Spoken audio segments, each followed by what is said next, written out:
सभी दर्शकों का बहुत बहुत स्वागत है देश न्यूज के खास कार्यक्रम में। मैं हूं आपके साथ निशा तिवारी। दर्शकों, हीरे इतने हो कि किलो में तौले जाए, मोती एकड़ भर में फैले हों और सोने की छड़ें इतनी कि टनों में भी उनका वजन ना तौला जा सके। यदि किसी के पास इतनी संपत्ति, इतना धन दौलत हो, फिर भी वो शख्स कपड़े धोने का खर्च बचाने के लिए कपड़े पहनकर नहाता हो, तो आप लोग क्या कहेंगे? आप जानकर चौंक जाएंगे कि ऐसा करने वाले शख्स खुद हैदराबाद के आखिरी निजाम मुकर्रम जहां बहादुर थे।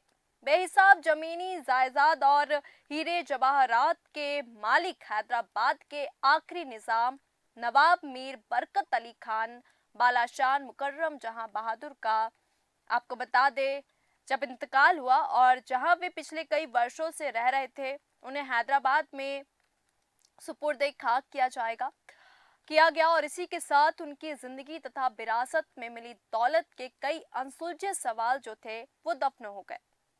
मुकर्रम जहां के दादा और हैदराबाद रियासत के 7वें निजाम मीर उस्मान अली खान दुनिया के सबसे अमीर शख्स थे। 1954 में उन्होंने मुकर्रम जहां को अपना उत्तराधिकारी घोषित किया था। उन्हें ही हैदराबाद का 8वां और आखिरी निजाम कहा जाता है।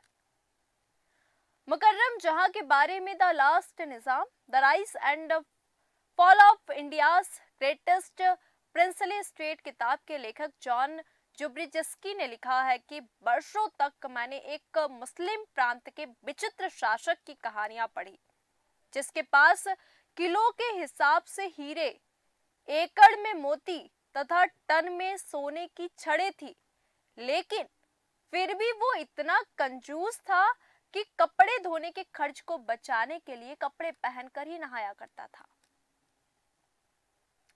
शुरुआत करते हैं कहानी की।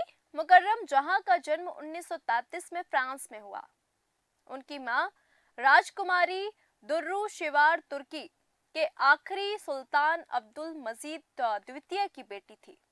वरिष्ठ पत्रकार और हैदराबाद की संस्कृति तथा उसकी विरासत के जानकार मीर अयूब अली खान ने कहा कि राजकुमार मुकर्रम जहां को 1971 तक औपचारिक रूप से हैदराबाद का राजकुमार कहा जाता था,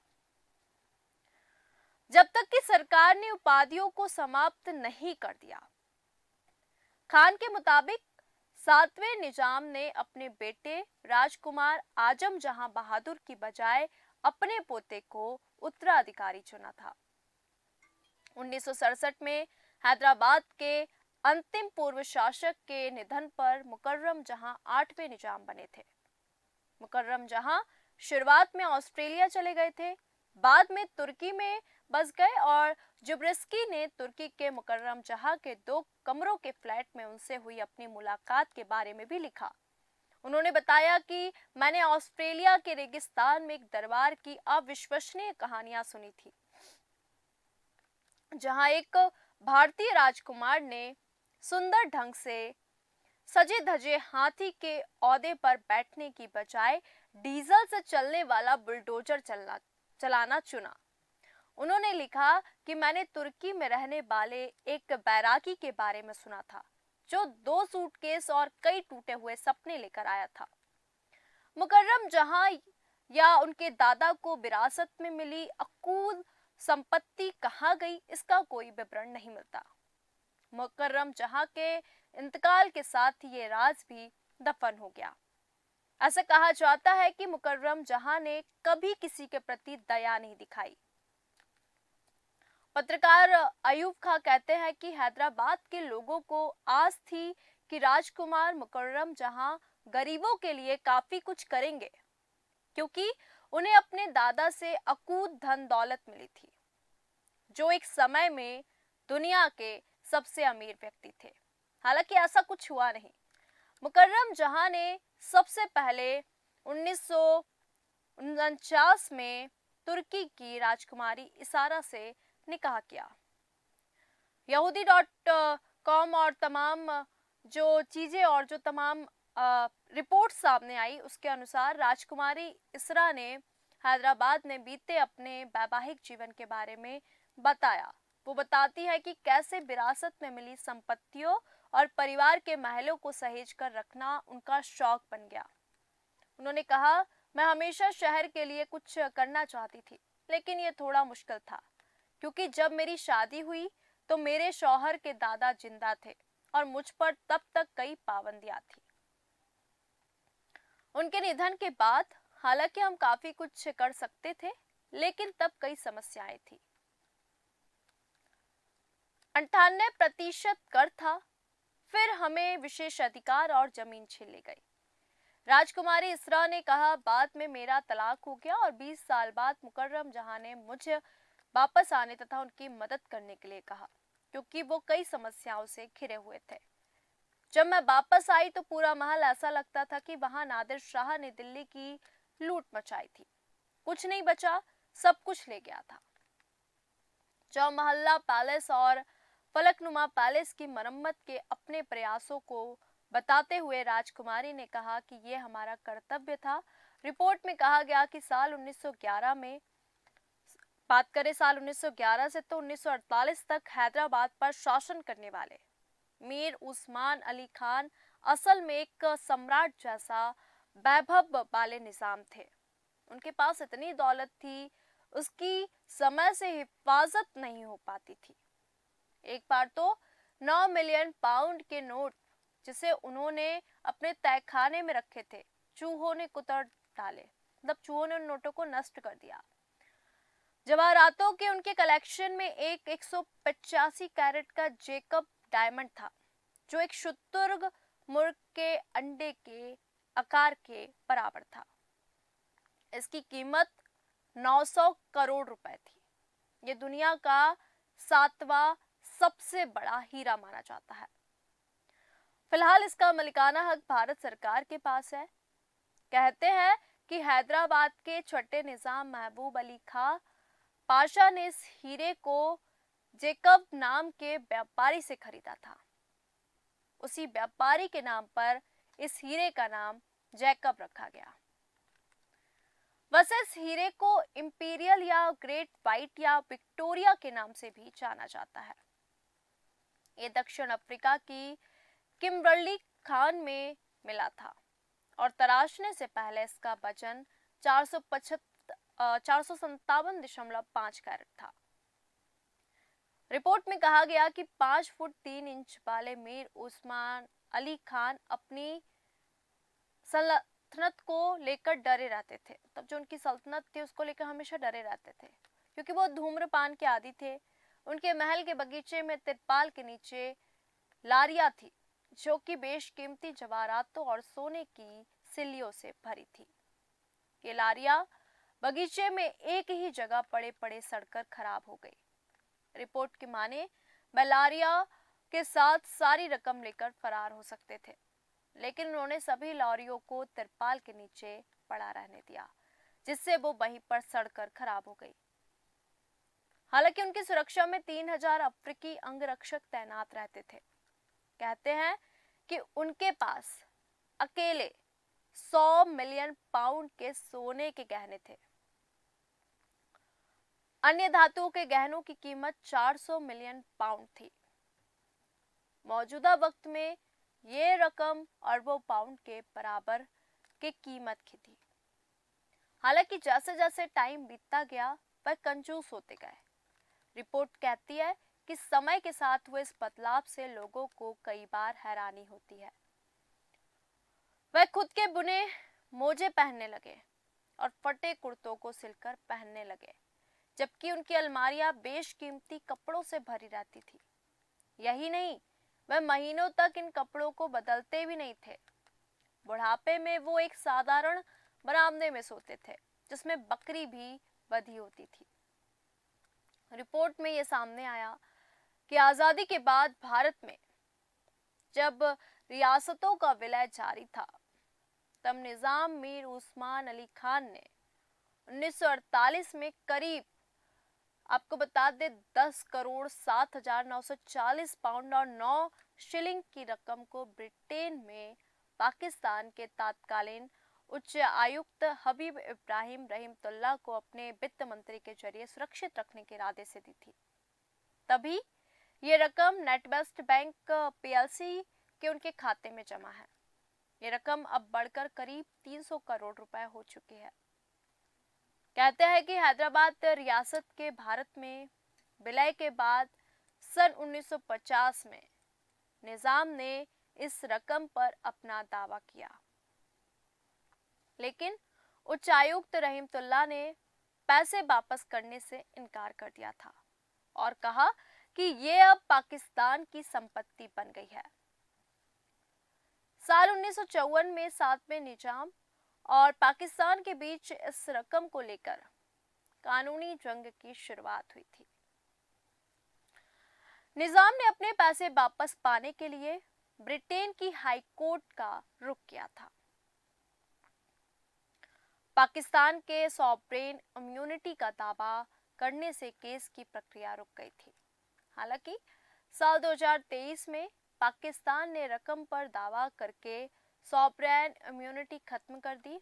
इसके बाद मामले की कानूनी प्रोसेस शुरू हुई। जो कानूनी प्रोसेस थी वो फिर शुरू हुई और पाकिस्तान सरकार के खिलाफ कानूनी लड़ाई में सातवें निजाम के वंशजों और हैदराबाद के आठवें निजाम प्रिंस मुकर्रम जहां तथा उनके छोटे भाई महफूज जहां ने भारत सरकार से हाथ मिला लिया। अब लंदन के रॉयल कोर्ट्स ऑफ जस्टिस ने अपने फैसले में कहा है कि धन पर सातवें निजाम का अधिकार था और अब उनके उत्तराधिकारियों और भारत का इस पर अधिकार है। भारत सरकार की तरफ से निजाम के तौर पर जहां को एक राजकुमार की तरह भत्ता मिलता था, साथ ही जहां को आधिकारिक मान्यता भी प्रदान की गई थी, जहां को 1996 तक Rustam of the age, the Arastu of the times, the ruler of the kingdom, the conqueror of dominions, the regulator of the realm, the victor in the battle and the leader of Pamarj Bala Malluk, Knight, great commander of the most excellent order of the Star of the India, ये सारी उपाधियां दी गई। मुकर्रम जहां ने अंग्रेजी और उर्दू फारसी सीखी और उन्हें आधुनिक हैदराबाद के प्रतिभाशाली वास्तुकार होने का खिताब भी दिया जाता है। मुकर्रम जहां ने 5 शादियां की थी। तीसरी, चौथी और पांचवी शादी मुनल्लिया ओनुर, जमीला बोलारस और आयशा से तलाक के बाद खत्म हो गई।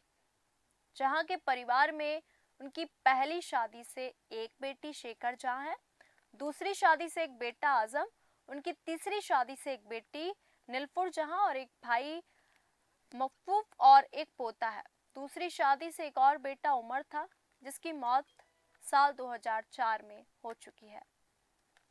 निजामों का ताल्लुक उज़्बेकिस्तान के समरकंद से है, जो मुगल बादशाह शाहजहां के शासनकाल में भारत आए थे। समरकंद से आए इन निजाम परिवारों ने दक्कन की सूबेदारी पर कब्जा करके अपनी किस्मत बदली। निजाम परिवारों ने 1724 में मुगल बादशाह के नियुक्त पदाधिकारी को हराया और मार डाला। ये वही दौर था जब औरंगजेब की मृत्यु के बाद मुगल साम्राज्य का विघटन हो रहा था। इसी दौर में हैदराबाद के निजाम महबूब अली खान थे। 1748 में निजाम उल मुल्क यानी महबूब अली खान की मृत्यु हो गई। उसी साल एक्सला चैपल की संधि पर हस्ताक्षर किए गए थे और यूरोप में युद्ध को समाप्त कर दिया गया। इस जंग के खत्म होते ही हैदराबाद निजाम परिवार में उत्तराधिकारी की लड़ाई शुरू हो गई। महबूब अली खान के 6 बेटे और बेटियां थी। मसनद यानी सिंहासन का दावा करने वाला बड़ा बेटा नासिर जंग, दूसरा बेटा और गाजी उद्दीन थे। बता दे, गाजियाबाद का नाम गाजी उद्दीन के नाम पर ही पड़ा है। बड़े बेटे नासिर जंग को सत्ता दे दी गई। आपको बता दे, सत्ता मामा को मिलने के बाद महबूब अली खान के नाती ने नासिर जंग के खिलाफ युद्ध छेड़ दिया। इस युद्ध में भांजे ने मामा का सर काट दिया। नासिर जंग की मौत के बाद मुगल सम्राट ने गाजी उद्दीन फिरोज जंग को सूबेदार के रूप में नियुक्त किया। गाजीउद्दीन उस समय दिल्ली के पास रहते थे। जब वो मसनद यानी गद्दी पर बैठने हैदराबाद आए तो सौतेली मां ने उन्हें जहर देकर मार दिया। बाद में मुजफ्फर जंग को भी किसी ने भाला फेंक कर मार दिया। इस तरह 3 सालों में सिंहासन के तीनों दावेदार मारे गए। निजामुल मुल्क के तीसरे बेटे सलाबत जंग को फ्रांसीसियों ने हैदराबाद का सूबेदार नियुक्त किया। 1762 में सलाबत जंग को निजाम उल मुल्क के चौथे बेटे निजाम अली खान ने जेल भिजवा दिया और बाद में भाई की हत्या भी करवा दी। इसके बाद निजाम अली खान को हैदराबाद का निजाम बनाया गया। इतिहासकारों के मुताबिक दक्कन की सूबेदारी की भूमिका के लिए निजाम अली खान ने सबसे पहले निजाम की उपाधि हासिल की थी। निजाम मीर उस्मान अली खान ने पाकिस्तान के साथ 1965 के युद्ध के बाद राष्ट्रीय रक्षा कोष से 5000 किलोग्राम सोना दान किया था। रिपोर्ट के मुताबिक निजाम अली खान के पास 86 दासियां थी और 100 नाजायज बेटे थे। तब के इतिहासकार दक्कन लिखते थे क्योंकि हैदराबाद दक्कन के पठार पर मूसी नदी के किनारे स्थित था। लेकिन 1862 में सनद संख्या XX में इस बात का जिक्र है कि उनके राज्य का कोई भी उत्तराधिकारी जो मुंहमंडन कानून और उनके परिवार के रीति रिवाजों के मुताबिक रहता हो, मसनद दिया जाएगा। तब अफजल उद दौला के बेटे महबूब अली को शासक बना दिया गया जब वह 3 साल का बच्चा था। निजाम के रूप में 7 पीढ़ियों ने 18 सितंबर 1948 तक हैदराबाद क्षेत्र पर शासन किया। महबूब अली के बेटे उस्मान अली खान की सेना ने भारतीय सेना के सामने आत्मसमर्पण कर दिया, लेकिन निजाम की उपाधि का इस्तेमाल जारी रहा और एक समझौते पर सहमति हुई। इस समझौते के तहत हैदराबाद के निजाम और उनके परिवार के सभी सदस्य महामहिम की तरह रहेंगे। कोहिनूर से बड़ा हीरा जो निजाम जूते में रखता था, बाद में आपको बता दे बेटे ने इसको पेपर बेट बनाया। अब भी भारत में कौन है इसका मालिक? जेकब डायमंड की कहानी के जो 3 किराएदार थे और जो उसके किरदार थे वो कौन थे? क्योंकि 3 साल में 3 जो दावेदार थे वो मारे गए थे। क्योंकि जैसे कि हमने शुरू में कहा कि हीरा इतना हो कि किलो में तौला जाए, मोती एकड़ भर में फैले हो और सोने की छड़ें इतनी हो कि टनों में भी उनका वजन ना तौला जा सके। यदि किसी के पास इतनी सारी संपत्ति हो फिर भी वो शख्स इतना कंजूस हो कि कपड़े धोने का खर्च बचाने के लिए वो कपड़े पहनकर ही नहाया करता था, तो आप उसको क्या कहेंगे? ये कहानी थी हैदराबाद के निजाम की, जिसने हैदराबाद के आखिरी निजाम के रूप में देखा जाता है मुकर्रम जहां बहादुर को। उनसे जुड़ी ये रोचक कहानी और दिलचस्प जो किस्से थे वो आज के खास कार्यक्रम में हमने साझा किया। आज के खास कार्यक्रम में फिलहाल इतना ही। बने रहिए देश न्यूज़ के साथ। नमस्कार।